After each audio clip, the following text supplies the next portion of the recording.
আসসালামু আলাইকুম। আপনারা সবাই কেমন আছেন? আশা করি আলহামদুলিল্লাহ ভালো আছেন। ঈদ মোবারক। ঈদের দ্বিতীয় দিন থেকে শুরু করলাম ভিডিওটা।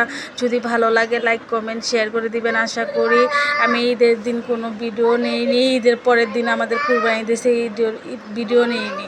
এখানে হলো সব কিছু তো দেখানো যায় না ভিডিওর ভিতরে, আর সব কিছু দেখানো ভালো না। ভিডিও হলো আমি যা করি তাই, ভিডিও আল্লাহর জন্য যা করব তাই যদি আমি দেখাই দিই মানুষকে, এটা তো সম্ভব না। এজন্য আর ভিডিও করা হয় নাই। আমি সুন্দর করে রবিবারে রাত ভিডিও বিকাল থেকে শুরু করছি। এখানে আমি সুন্দর করে রুমটা গুছাই নিলাম। আর আমার শ্বশুর শাশুড়ি হলো ঘুরতে গেছিলো, আমার বাচ্চা কাচ্চারে নিয়ে আমার জাল গেছিলো, আমি যাইনি, আমি ঘরে ছিলাম। এখানে সুন্দর করে বিছনাটা গুছাচ্ছিলাম। আর গরু কুরবানি আজ রবিবারে দিছে তো ঝামেলা হয়ে গেছে দেখা সব কিছু মোছামুছি করতেছিলাম।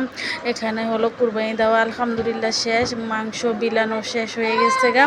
তারপরে হলো এই জন্য আমি ফার্নিচার দিয়ে গুছাই নিতেছিলাম। ফার্নিচার দিয়ে গুছিয়ে তারপরে রান্না করতে আসবো। রান্না করতে এসে পড়ছি। আজকে জালি দিয়ে মাছ রান্না করব, রুই মাছ। গরুর মাংস তো ভাল লাগে না খালি প্রতিদিন খাইতে, এজন্য জালি দিয়ে রুই মাছ রান্না করব। আর গরুর মাংস প্রতিদিন ভালোও লাগে না, খাইতেও মজা লাগে না গরুর মাংস, এজন্য গরুর মাংস রান্না বেশি একটা খাই না আমার।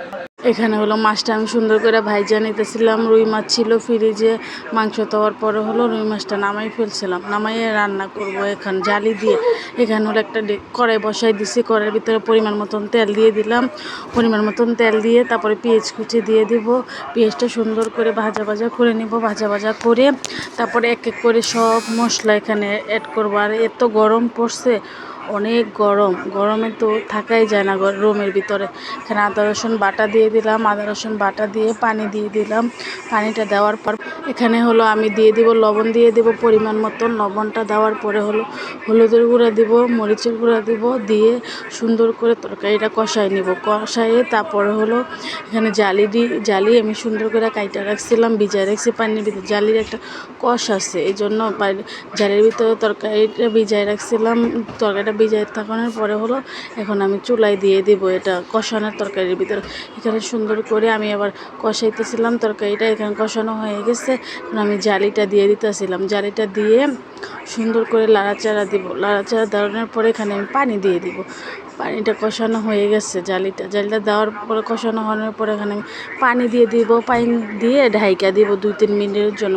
ঢাইকা দিলে উচ্চানি আইসা পড়বো। উচ্চানি আসলে তারপরে করবো। উচ্চানি আসলে মাছটা আমি এখানে অ্যাড করে দেব। আর হলো আমাদের কাজের বুয়া তো চলে গেছে দেশে, জন্য কাজ করতে হয়, সব কিছু করতে হয়। এখানে হলো আমি মাছটা দিয়ে দিতেছিলাম। মাছটা দিয়ে 5 মিনিটের জন্য ঢাইকা রাখবো। 5 মিনিটের মতন ঢাইকা রেখে তারপরে ধইনা পাতা দিয়ে দেবো। ধইনা পাতাটা দিয়ে সুন্দর করে নামাই ফেলবো। এখানে হলো মাছটা আমি সুন্দর করে দেখলাম কি সিদ্ধ হয়েছে নাকি। এই জালিটা হ্যাঁ আলহামদুলিল্লাহ অনেক সুন্দর সিদ্ধ হয়ে গেছে। আর আমি ধইনা পাতাটা দিয়ে দিতেছিলাম। ধইনা পাতাটা দিয়ে পরে হলো নামাই ফেলবো তরকারিটা। ধইনা পাতাটা ফ্রিজে ছিল না, লাল হয়ে গেছে ধইনা পাতাটা। এখানে হলো ধইনা পাতাটা দিয়ে তারপরে নামাই ফেলবো। এখন 5 মিনিটের জন্য রেখে তারপরে নামাই ফেলবো। কালারটা অনেক সুন্দর হয়েছে। আর যে কালারটা অনেক সুন্দর হয়েছে তরকারি। এখানে হলো আমি মাংসের তরকারি ছিল, মাংস তরকারিটা জাল দিতেছিলাম আমি। জাল দিয়ে তারপর গরম পড়ছে না, প্রচুর গরম। এখানে জাল না দিলে তো নষ্ট হয়ে যাবে মাংসের তরকারিটা, এই জন্য জাল দিয়ে রাইখা দিতেছিলাম মাংসের তরকারিটা। আমার মেয়ে তো একটু জোড়া মাংস পছন্দ করে, একটু বেশি রান্না করছিলাম মাংস। আমিও জোড়া মাংস অনেক পছন্দ করি, এই জন্য বেশি বেশি রান্না করছিলাম। 15 কেজি মাংস রান্না করছিলাম, এই জন্য 15 কেজির থেকে যে এইটুকু আছে খাওয়া দাওয়া শেষ করে রান্না শেষ সব কিছু।